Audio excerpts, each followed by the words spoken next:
अब mode of, दूसरा है मोड ऑफ न्यूट्रिशन, दूसरा for heterotrophic nutrition. Heterotrophic nutrition के अंतर्गत लिविंग बींग्स अपने कॉम्प्लेक्स ऑर्गेनिक फूड को इस्तेमाल करता है। अब ध्यान देना है कि इस हेट्रोट्रॉपिक न्यूट्रिशन के अंतर्गत कुछ प्रोसेस चलते हैं और इस प्रोसेस के अंतर्गत आते हैं आपका सबसे पहले होता है उस कॉम्प्लेक्स ऑर्गेनिक कंपाउंड का इंजेक्शन करते हैं यानी अंतर्ग्रहण करते हैं। दूसरा होता है इस प्रोसेस के अंतर्गत डाइजेशन। डाइजेशन मीन्स पाचन होता है उस फूड का। पाचन के बाद दूसरा प्रोसेस है आपका एब्जॉर्प्शन। बचे हुए खाद्य पदार्थ का हमारे या लिविंग ऑर्गेनिज्म के अंतर्गत पुनः उसका अवशोषण किया जाता है। अवशोषण के बाद एसिमिलेशन प्रोसेस होता है यानी ये पूरा भोजन सभी सेल्स को दे दिया जाता है, जहां पर उस फूड मटेरियल से यानी जो न्यूट्रिएंट है उसे पुनः एनर्जी को लिबरेट किया जाता है। इसके बाद भोजन को पाचन, एब्जॉर्प्शन, एसिमिलेशन के बाद जो ठोस पदार्थ बच जाता है उसका इंजेक्शन कर दिया जाता है यानी शरीर लिविंग थिंग्स उस अवशेष को अपने एक्सक्रीटरी सिस्टम के माध्यम से उसे निष्कासित कर देता है। अब फिर हम यहाँ आते हैं कि जो हेट्रोट्रॉपिक न्यूट्रिशन यानी ये जो फंक्शंस हैं और हेट्रोट्रॉपिक न्यूट्रिशन जिसके अंतर्गत होता है, यह हेट्रोट्रॉपिक न्यूट्रिशन पुनः कई प्रोसेस में चलते हैं या कहेंगे ये हेट्रोट्रॉपिक न्यूट्रिशन का भी कई मोड्स हैं। Parasitic nutrition, saprophytic nutrition, symbiotic nutrition और होलोजोइक न्यूट्रिशन, ये मोड है हमारे हेट्रोट्रॉपिक न्यूट्रिशन के। अब ध्यान देना है यहाँ। फिर हम आते हैं यहाँ पर पैरासिटिक न्यूट्रिशन के अंतर्गत। पैरासिटिक न्यूट्रिशन, इसको हिंदी में हम परजीवी कहते हैं या परपोषी कहते हैं। परपोषी वैसे जीव होते हैं जो दूसरे जीवों पर रहते हुए अपना भोजन प्राप्त करते हैं और बदले में उस जीव को हानि देते हैं। यानी परपोषी जो होते हैं, पैरासाइटिक जो न्यूट्रिशन होता है वहां पर एक लिविंग बींग दूसरे लिविंग बींग से अपना भोजन प्राप्त करता है, बदले में उसे हानि पहुंचाता है। ऐसे न्यूट्रिशन करने वाले कुछ जीव के, कुछ लिविंग बींग्स के नाम यहाँ है, जैसे लीच जो जिसको बोलते हैं राउंड वर्म, जो मनुष्य के एलिमेंट्री कैनाल में होता है जिसको कृमि कहते हैं। और दूसरा जो प्लांट, एक प्रकार का प्लांट है जिसका नाम है कस्कुटा, जिसको अमरबेल के नाम से भी जानते हैं, यह पैरासिटिक न्यूट्रिशन करते हैं। ऐसे बहुत सारे जीव हैं जो पैरासिटिक न्यूट्रिशन के अंतर्गत आते हैं जिनका मोड पैरासिटिक न्यूट्रिशन होता है। लेकिन यहाँ पर ये कुछ एग्जांपल्स हैं पैरासिटिक न्यूट्रिशन के। फिर हमारा आगे हम बढ़ते हैं सेप्रोफिटिक न्यूट्रिशन। सेप्रोफिटिक न्यूट्रिशन जिसको हिंदी में हम मृतोपजीवी जीव कहते हैं या पोषण कहते हैं। Saprophytic nutrition means saprophytic nutrition का हिंदी होता है मृतोपजीवी जीव पोषण, मृतोपजीवी पोषण। इस मृतोपजीवी पोषण के अंदर, गुड मॉर्निंग स्टूडेंट्स, हम देख रहे हैं न्यूट्रिशन की ह्यूमन बींग्स। ह्यूमन बींग्स के अंतर्गत यानी मानव के अंतर्गत यह न्यूट्रिशन के लिए, पाचन के लिए एक डेवलप एलिमेंट्री कैनाल होता है। इस एलिमेंट्री कैनाल को हम इस रफली स्केच डायग्राम के अंतर्गत समझ सकते हैं कि जो एलिमेंट्री कैनाल होता है ह्यूमन बींग्स के अंतर्गत सबसे पहले माउथ से शुरू होता है। इस माउथ को हम बुकल कैविटी भी कहते हैं या यह बुकल कैविटी के नाम से जाना जाता है। सबसे पहले भोजन यहाँ आता है और यहाँ के बाद यह ओसोफेगस, इस नली के समान एक संरचना है यह, जिसको हम ओसोफेगस कहते हैं। इस ओसोफेगस से होते हुए यहाँ से भोजन हमारा इस स्टोमक में आता है। स्टोमक में भोजन कुछ समय के लिए स्टोर हो जाता है और यहाँ से भोजन डाइजेस्ट होते हुए हमारा स्मॉल इंटेस्टाइन में आता है और स्मॉल इंटेस्टाइन में भोजन का डाइजेशन कंप्लीट होता है और यहाँ से भोजन जब पूरी तरह से डाइजेस्ट हो जाता है तो वह लार्ज इंटेस्टाइन में जाता है, लार्ज इंटेस्टाइन में, और इस लार्ज इंटेस्टाइन में पुनः उसका अवशोषण होता है। क्योंकि यहाँ पर फिंगर लाइक स्ट्रक्चर होते हैं, तो फिंगर लाइक स्ट्रक्चर इसमें उपस्थित अधिकतम वाटर को यानी पानी को अवशोषित कर लेते हैं और उस रूप में जो भोजन होता है, भोजन का पार्ट होता है, जो अवशेष बच जाता है, वह हमारे एक्सक्रीटरी सिस्टम के द्वारा बाहर निकाल दिया जाता है। ये हमारा डायग्राम है डाइजेस्टिव सिस्टम का। यहाँ पर आप देख रहे हैं कि लीवर है और इस लीवर के द्वारा कई तरह के एंजाइम्स सीक्रेट होते हैं। यहाँ पर एक छोटा सा डायग्राम जिसका हमने नाम नहीं लिख पाया है यहाँ पर, ये पेंक्रियाज होता है। ये पेंक्रियाज से भी बहुत सारे तरह के एंजाइम्स निकलते हैं जो स्मॉल इंटेस्टाइन के अंतर्गत वह डाइजेस्टिव जूस के रूप में कार्य करते हैं। इस जो हमारा लार्ज इंटेस्टाइन है, इसका एक छोर काफी पतला होकर के अंत होता है जिसको अपेंडिक्स कहते हैं, और यह अपेंडिक्स जो है हमारे मनुष्य के अंतर्गत इसका कोई फंक्शन नहीं, ऐसे पड़ा रहता है, इसलिए इसको ऑसेशियम के रूप में जानते हैं। कभी कभी इसके अंतर्गत फूड मटेरियल चला जाता है तो इसमें स्वेलिंग उत्पन्न हो जाता है और यह दर्द करना शुरू करता है। अगर समय से इसको उपचार नहीं किया गया तो इसके फटने से व्यक्ति की मृत्यु भी हो सकती है। अब हम इसका एक छोटा सा डायग्राम का हमने अभी इसे देखा। अब डाइजेस्टिव सिस्टम के अंतर्गत कहां पर क्या मैकेनिज्म होता है, यानी डाइजेस्टिव मैकेनिज्म क्या है ह्यूमन बींग्स के अंतर्गत, उसको हम आगे देखते हैं। यहां से आते हैं इस एलिमेंट्री कैनाल जो होता है, इस एलिमेंट्री कैनाल को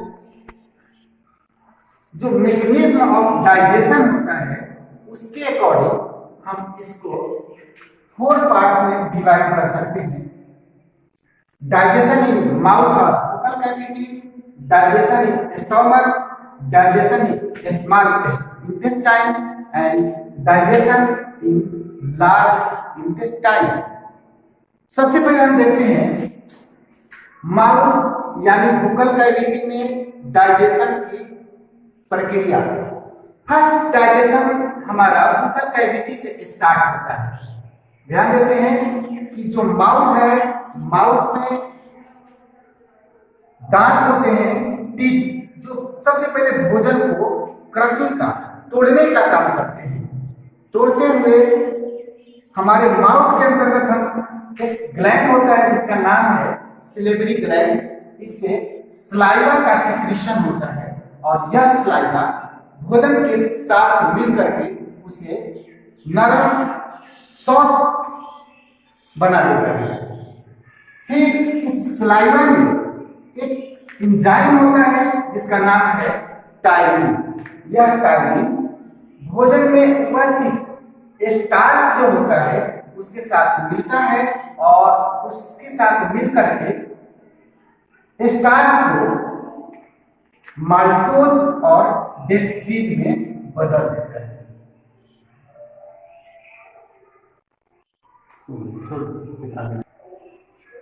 ये टायरिन जो है स्टार्च को माल्टोज और डेक्स्ट्रीन में बदल देता है। साथ साथ माउथ में जो भोजन है वह पूरी तरह से पीस करके एक मुलायम संरचना में बदल जाता है और इस भोजन को, जो भोजन माउथ में होता है, ओसोफैगस के द्वारा इस स्टोमक में आता है। माउथ से जो भोजन चलता है स्टोमक की तरफ उसको हम बोलस बोलते हैं। क्या कहते हैं उसको? बोलस कहते हैं। यह बोलस हॉर्न, यह भोजन जो है इस स्टोमक में आता है। स्टोमक में आने के बाद यहां पर गैस्ट्रिक ग्लैंड होता है। इस स्टोमक की दीवार में गैस्ट्रिक ग्लैंड्स है। उस गैस्ट्रिक ग्लैंड से सिक्रीशन होता है HCl यानी हाइड्रोक्लोरिक अम्ल, पेप्सिनोजेन। यह पेप्सिनोजेन HCl से के साथ या HCl इस पेप्सिनोजेन को पेप्सिन में बदल देता है। फिर एक और एंजाइम सिक्रीशन होता है इस ग्लैंड से, प्रोरेनिन। यह प्रोरेनिन भी HCl से के माध्यम से यह रेनिन में बदल जाता है। अब फिर हम यहाँ आते हैं कि जो माउथ से भोजन इस स्टोमक के अंतर्गत आता है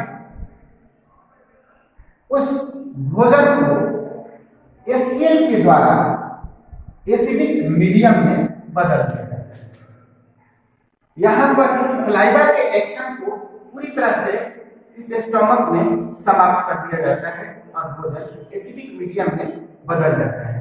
एसिडिक मीडियम में ये हमारे फंक्शन शुरू होते हैं और पहला फंक्शन शुरू होता है कि जो एक पेप्सिनोजन है पेप्सिन में ट्रांसफर हो जाता है और प्रोटीन पर एक्शन करता है। क्योंकि भोजन करते में हम जनरली कार्बोहाइड्रेट, प्रोटीन, फैट्स इत्यादि को ग्रहण करते हैं, तो हमने देखा कि जो स्टार्च है हल्का सा इसका डाइजेशन हमारे बुकल कैविटी में होता है, लेकिन यहाँ पर हम देख रहे हैं कि ये पेप्सिन जो है प्रोटीन पर एक्शन करता है और इस प्रोटीन को पॉलीपेप्टाइड, पेप्टोन और प्रोटियोजेज में बदल देता है। फिर दूसरा रिएक्शन चलता है यहाँ पर बायोकेमिकल रिएक्शन। जो रेनिन होता है वह केसिन को यानी मिल्क केसिन को रेनिन पैरा केसिन में बदल देता है। फिर यह पैरा केसिन जो है कैल्शियम के साथ मिलकर के कैल्शियम पैरा कैसिनेट में बदल जाता है। यहां पर भोजन जो है पूरी तरह से अर्ध तरल पदार्थ के रूप में बन जाता है, यानी कि जो कहेंगे यह एक गाढ़े लेई की तरह यह भोजन यहां पर बन जाता है। और यह भोजन जिसको हम कायम कहते हैं, जो स्टोमक में भोजन होता है डाइजेशन के बाद जो उसका स्वरूप होता है वह एक गाढ़ी लेई के समान होता है जिसको हम कायम कहते हैं। यहाँ पर भोजन धीरे धीरे यहाँ से भोजन अब हमारे स्मॉल इंटेस्टाइन की तरफ बढ़ता है। ये भी हम जाने कि स्टोमक से भोजन जो है आधा पचा हुआ भोजन थोड़े थोड़े मात्रा में स्मॉल इंटेस्टाइन में जाता है। यह स्मॉल इंटेस्टाइन के अंतर्गत पुनः भोजन का पाचन शुरू होता है और इस स्मॉल इंटेस्टाइन में भोजन का एक तरह से कंप्लीटली पूरी तरह से पाचन हो जाता है। अब हम देखते हैं स्मॉल इंटेस्टाइन के अंतर्गत डाइजेशन के मैकेनिज्म में दो पार्ट होते हैं। चौड़ा पार्ट जो होता है उसको हम डियोडिनम बोलते हैं और उसका जो पतला संकीर्ण पार्ट होता है उसको इलियम बोलते हैं। मुख्य रूप से इस डाइजेशन की प्रक्रिया हमारे इस ड्यूडेनियम में कंप्लीट हो जाता है और ड्यूडेनियम से वह भोजन जब इलियम में आता है या इलियम में केवल अवशोषण का काम चलता है। जब फूड मटेरियल पूरी तरह से डाइजेस्ट हो जाता है तो इस इलियम में फिंगर लाइक स्ट्रक्चर होते हैं। वो फिंगर लाइक स्ट्रक्चर को हम विलाई बोलते हैं। वो विलाई इसमें जो पचे हुए भोज्य पदार्थ होते हैं यानी जो भोज्य पदार्थ का जो पचा हुआ रस होता है वह विलाई उसे अवशोषित करता है और अवशोषित करने के बाद यह उसे ब्लड सर्कुलेशन में डाल देता है। ब्लड सर्कुलेशन में डालने के बाद वह भोजन सारे टिश्यूज और सेल को प्राप्त होते हैं और पुनः उनका रेस्पिरेशन स्टार्ट होता है। लेकिन हमें पुनः इसको देखना है कि स्मॉल इंटेस्टाइन में डाइजेशन के मैकेनिज्म क्या है। स्मॉल इंटेस्टाइन से बाइल जूस और पैंक्रियाटिक जूस निकलते हैं। अब यहाँ पर स्मॉल इंटेस्टाइन के अंतर्गत जो डाइजेशन की प्रक्रिया है हम देखें यहाँ पर कि इन दोनों के माध्यम से जो ट्रिप्सिन और पेप्सिन ये दोनों यानी स्मॉल इंटेस्टाइन की डाइजेशन की फिर प्रक्रिया शुरू होती है और इस प्रोटीन को ट्रिप्सिन और पेप्सिन पॉलीपेप्टाइड पेप्टोन और प्रोटियोजेज में बदल देते हैं। फिर यहाँ पर स्टार्च का पाचन होता है जिस पर एमाइलेज एंजाइम काम करता है और उसको माल्टोज में चेंज कर देता है। फिर फैट के ऊपर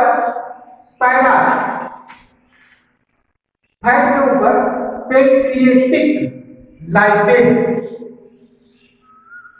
कार्य करता है या यूं कहेंगे कि इसके अंतर्गत बायोकेमिकल रिएक्शन होते हैं और फिर ये फैट जो है फैटी एसिड और ग्लिसरॉल में टूट जाता है। फिर न्यूक्लिक एसिड जो है यानी हम देख रहे हैं digestion in small intestine mechanism तो यह न्यूक्लिक एसिड न्यूक्लियस के साथ मिलकर के न्यूक्लियोटाइड में बदल जाता है और यहाँ तक डाइजेशन की पूरी प्रक्रिया कंप्लीट होती है। यहाँ पर डाइजेशन की प्रक्रिया कंप्लीट हो जाने के बाद हमने देखा कि ये इलियम जो है इसमें फिंगर लाइक स्ट्रक्चर जो होते हैं भोजन को निकले हुए रस को अवशोषित कर लेते हैं और फिर वो भोजन का पार्ट जो बचता है अवशेष वह इस लार्ज इंटेस्टाइन को भेज दिया जाता है। इस लार्ज इंटेस्टाइन में भी फिंगर लाइक स्ट्रक्चर होता है जो भोजन के अंतर्गत जो पानी की अत्यधिक मात्रा होती है उसे अवशोषित करता है